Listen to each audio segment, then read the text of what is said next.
Bonjour les amis, j'espère que vous allez bien. Aujourd'hui, on va parler de la puce d'alimentation de l'écran d'un écran LCD rétroéclairé ou la puce graphique LCD. Ok, déjà il faut savoir que pour que lorsqu'on est sur les téléphones avec les afficheurs LCD, pour que la pomme affiche, pour qu'on ait au moins la pomme qui affiche, il va falloir que le circuit graphique fonctionne. Sans le circuit graphique, on n'aura pas de la pomme, donc on ne peut rien voir. L'écran va rester tout noir. Ok, donc, bon, malgré que le téléphone peut démarrer, votre écran va rester tout noir si la partie graphique ne fonctionne pas. Bon, on a certains cas qui, ça peut être, vous pouvez juste avoir la lumière bleue, qui signifie que le backlight fonctionne. D'autres, si le backlight a un problème, vous pouvez par exemple avoir les traits. Certains traits sur l'écran ou l'écran qui grésille un peu. Ok, donc la puce graphique, c'est une puce qui permet d'alimenter la partie rétroéclairage. Donc pourquoi on a au moins une pomme qui affiche, il faut que notre circuit graphique fonctionne.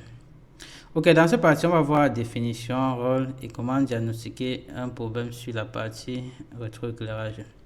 Il faut savoir que ça fonctionne, c'est la même chose que ce qu'on soit par exemple sur les iPhones qui ont les afficheurs LCD ou qu'on soit aussi sur les Android. Introduction. Les écrans LCD ont besoin d'une alimentation électrique précise pour fonctionner correctement. Un circuit d'alimentation ou un circuit graphique dédié gère différentes tensions entre parenthèses positifs et négatifs de la source principale. Notre puce graphique ici, on dit que notre puce graphique ici prend son alimentation directement de la ligne principale. Bon, dans certains cas, ça peut prendre de VBAT ou de la source principale qui est la ligne VPH ou la ligne V-System. Voici l'apparence de la puce d'alimentation de l'écran d'un écran LCD rétroéclairé. Voilà, ici, regardez, la majorité des puces graphiques sont sur la forme ici. Même comme certaines sont noires, c'est une puce qui est brillante et qui est, en fait, c'est cassable. On peut voir au-dessus LUB. Bon, d'autres sont complètement noirs. Et dans certains téléphones, on peut aussi trouver que le circuit graphique est introduit dans le CPU. Mais la majorité sont hors du CPU.